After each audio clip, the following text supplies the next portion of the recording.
Buonasera a tutti, incominciamo, apriamo l'Ecofesta, uno sguardo nel futuro, una prospettiva del futuro, ma la situazione del presente.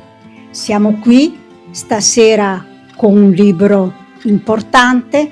domani con un convegno altrettanto importante, 2 giorni al Parco di Villa Brusarosco, il concerto finale.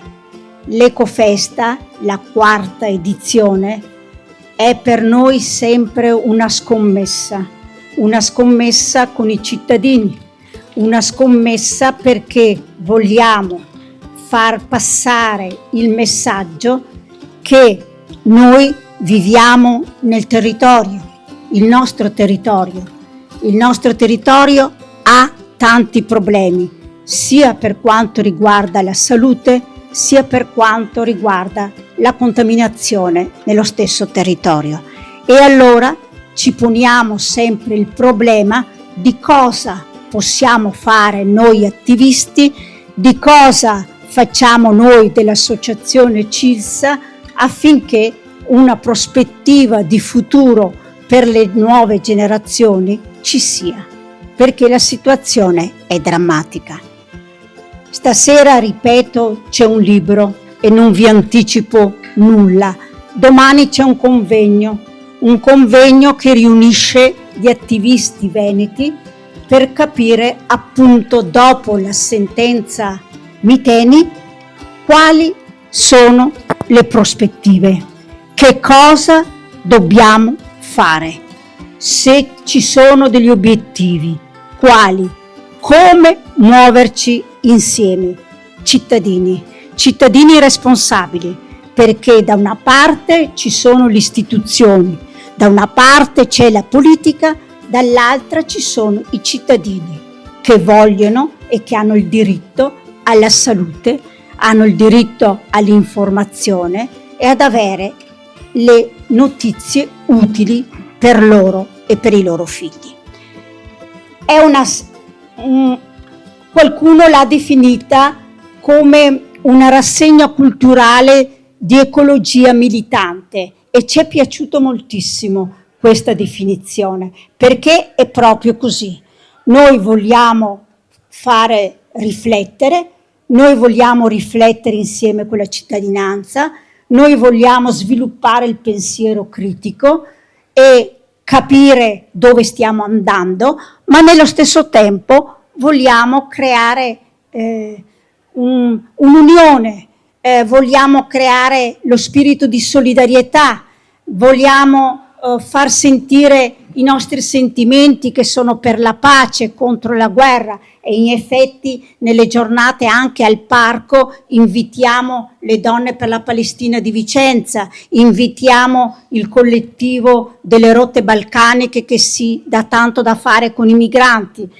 Alterniamo anche momenti dedicati soprattutto ai bambini, ai ragazzi, ai giovani, ai giovanissimi, agli studenti. Gli studenti della scuola media Zanella ci hanno già fatto la sorpresa di addobbare l'auditorium Zanella dove andiamo domani con una mostra sui FAS. Questa è stata proprio una sorpresa che ci ha rincuorato, che ci ha rinfrancato e che prosegue quello che è stato il loro impegno anche di messaggio ai grandi durante il sit-in che abbiamo tenuto davanti al Tribunale di Vicenza in attesa della sentenza. Abbiamo sempre con i ragazzi giochi, concerti, la band di musica alternativa, abbiamo il gazebo di CILSA che offre nello spirito dell'economia anche circolare libri e giocattoli usati ai bambini, abbiamo il mercato circolare, la prima esperienza dove i giovani si scambiano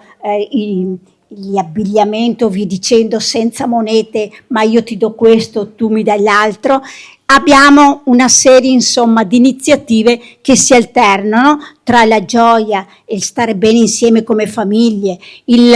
il vivere una dimensione ecologica, e quindi il mercato contadino della rete gas di Vicenza non è una sagra, sono prodotti che cerchiamo il più possibile naturali e senza FAS, prodotti biologici. Ecco, questa è la nostra modalità di presentarci con la cittadinanza. Noi dobbiamo dare atto all'amministrazione comunale che ci ha dato un grande apporto organizzativo e tecnico. Noi ci abbiamo messo il cuore, l'anima, noi ci abbiamo messo gli attivisti, noi ci abbiamo messo anche gli esperti, noi ci siamo mossi, ci muoviamo gratuitamente, ma senza l'organizzazione dell'amministrazione e l'aspetto tecnico,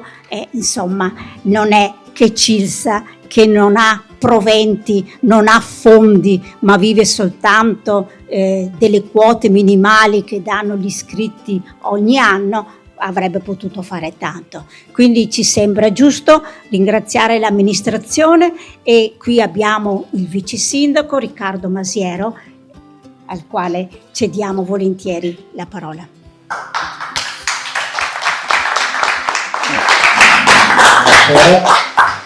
Benvenuti, porto i saluti dell'amministrazione comunale, quindi del sindaco e del collega Giovanni Fracasso, che tanto si è prodigato per arrivare a questa quarta edizione dell'Ecofest, un evento a cui noi siamo particolarmente legati perché ci teniamo, perché ci crediamo,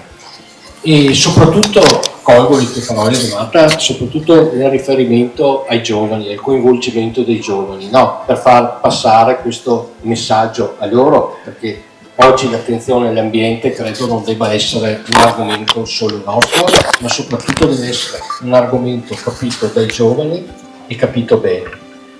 Nei giorni scorsi mi è capitato di dire con qualcuno che la sentenza Ruiteni non è un punto di arrivo, è un punto di partenza. Questo deve essere il passaggio fondamentale per far capire ai giovani le motivazioni che hanno portato a tutto questo. E vedere che l'Ecofest coinvolge anche le scuole, i giovani, i ragazzi, credo che sia davvero l'aspetto più importante, e il merito certamente è tutto vostro. Io voglio ringraziare il CISA, voglio dare il benvenuto ovviamente a Alessandro Casinato per essere qui stasera con noi, per questo suo libro,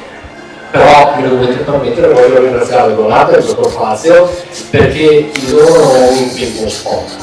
è un impegno quotidiano, e il mio auspicio è che il vostro impegno duri per i prossimi decenni. Grazie a tutti e buona serata.